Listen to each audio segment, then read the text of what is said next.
Palamis, perkenalkan nama saya Johannes Frigrat Sepa dengan NIM 43122020.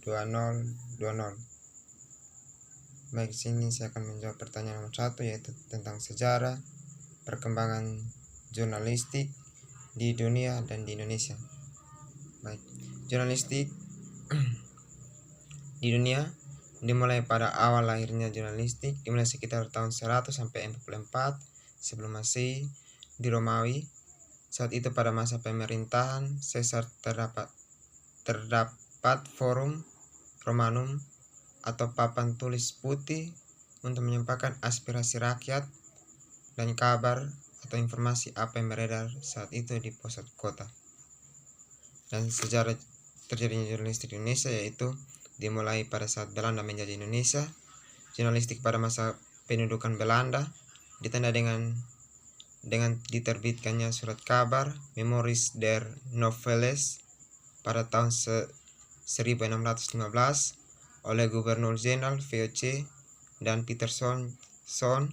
Surat kabar ini awalnya masih ditulis tangan sampai pada tahun 1688. Dan nomor 2 yaitu apa perbedaan pers dan jurnalistik, dan berikan contohnya. Jurnalistik merupakan sebuah proses, sebuah aktivitas maupun keterampilan yang dimiliki oleh seseorang. Media termasuk sebuah sarana untuk menjembatani kegiatan jurnalistik tersebut. Sementara pers merupakan sebuah lembaga yang menaungi kegiatan jurnalistik. Contoh pers sebagai media informasi yaitu pers sebagai media informasi berfungsi untuk memenuhi hak masyarakat untuk mengetahui informasi yang ada. Setiap informasi yang diterbitkan pers harus bersifat asli, objektif, dan harus dikelola sesuai dengan peraturan perundangan pers, yaitu sebagai contoh tentang berita yang dimuat oleh wartawan untuk kepada khalayak masyarakat. Sini contoh jurnalistik, sini berupa berita, yaitu saya akan membacakan sebuah berita tentang anak anggota DPRD Sultra jadi korban tabrak lari. Kendari, Sulawesi Tenggara, seorang mahasiswa bernama Nita, korban tabrak lari, ditemukan kritis di jalan raya dekat bundaran Blue Park menuju kampus IAIN di Baruga pada Kamis tanggal 20 Oktober 2016. Kejadian itu sangat cepat, tutur Aswin, teman korban. Awalnya mereka hendak ingin makan bakso di seberang jalan, kemudian datang motor dengan kecepatan tinggi yang kemudian menyempret tubuh Nita. Kemudian Nita pun dibawa ke RS Batramas. Hanya saja belakangan diketahui bahwa Nita adalah anak dari Laode Darwis yang ternyata anggota DPRD Sultra dari PDI Perjuangan. Sangat kaget mendengar berita bahwa anak kesayangannya mengalami kecelakaan tabrak lari. Untung Nita masih bisa tertolong. Sebelum kejadian itu, Nita memakai hijab, mengenakan jeans berwarna biru dan t-shirt berwarna merah yang bertuliskan "Bersihkan pemimpin Sultra dari korupsi". Belakangan datang petugas dari Polsek Baruga, Komisaris Polisi Kompol Martono Esa, yang akan menyelidiki tentang pelaku tabrak lari ini. Tutur dari beliau. Baik, itu adalah contoh tentang jurnalistik, dan saya akan melanjutkannya, yaitu tentang nomor 3, apa kekurangan dan kelebihan dari media cetak dan media elektronik. Kelebihan media cetak, yang pertama, biasanya relatif tidak mahal.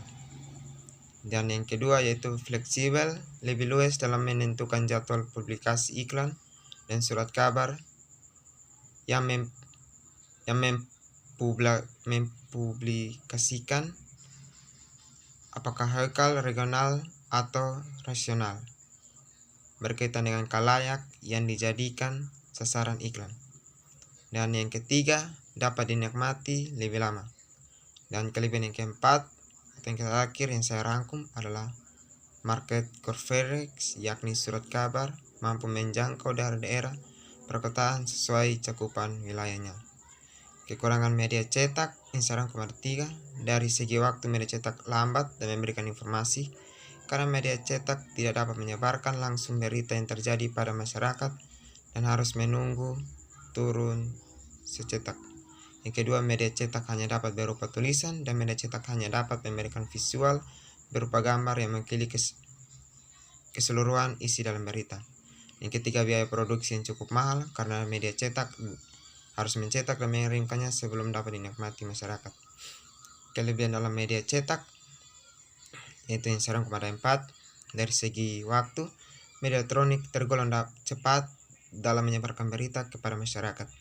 Dan yang kedua, media elektronik mempunyai audio visual yang memudahkan para audiensnya untuk memahami berita. Dan yang ketiga, roman serif, media elektronik menjangkau masyarakat secara luas. Dan yang keempat, dapat menyampaikan berita secara langsung dari tempat kejadian dan dapat menampilkan proses terjadinya suatu peristiwa. Kekurangan media elektronik yang saya rangkum yaitu ada 4. Yang pertama, tidak ada pengulangan. Media elektronik tidak dapat mengulang apa yang sudah ditayangkan. Dan yang kedua, waktunya terbatas, hanya dapat dinikmati sebentar. Pesan bisa berlalu sangat cepat. Dan yang ketiga, khalayak yang selektif, tidak setajam media lainnya, kemungkinan menjangkau segmen tidak tepat karena pemborosan geografis. Yang keempat, tidak semua tempat dapat dicapai gelombang penyiaran televisi. Dan saya lanjut ke pertanyaan yang keempat, mengapa unsur dan nilai berita penting untuk digunakan dalam pembuatan berita di media massa? Baik, nilai berita menyediakan standar dan ukuran bagi para wartawan untuk digunakan sebagai kriteria dalam praktik kerja jurnalistik. Dengan demikian, bisa dikatakan bahwa nilai berita adalah standar dan ukuran bagi para wartawan dalam menekuni praktik kerja jurnalistik, yaitu proses produksi berita. Dan nilai berita ini juga memudahkan para wartawan dalam menyampaikan berita dan wawasan kepada masyarakat, sehingga masyarakat dapat menerima berita yang akurat dan fleksibel. Baik, saya lanjut ke pertanyaan yang kelima. Jika Anda adalah seorang jurnalis, Anda ingin bekerja di media apa dan mengapa? Kalau saya seorang jurnalis, saya ingin bekerja di media, yaitu di Pos Kupang, karena saya rasa di Pos Kupang saya sudah mengetahui tentang keadaan dan situasi yang berada di Kota Kupang, dan juga bisa memudahkan saya dalam mengambil berita atau mencari berita supaya saya bisa menyebarkannya kepada masyarakat dengan lebih mudah. Dan juga karena di Pos Kupang adalah suatu tempat yang saya rasa saya sudah mengetahui banyak tempat, sehingga bisa memudahkan saya dalam mencapai pencarian berita. Baik, yang keenam yaitu apakah manfaat mempelajari pengantar jurnalistik bagi mahasiswa komunikasi? Baik, manfaat mempelajari jurnalistik juga akan meningkatkan kemampuan mahasiswi dalam menulis, sehingga bisa mengirimkan artikel ke surat kabar atau media massa dan juga bisa mengasah kemampuan mahasiswi dalam berwawancara dan teknik penyampaian berita dan lain-lain. Baik, itu mungkin dari saya. Sekian dari saya. Salam, selamat malam, terima kasih.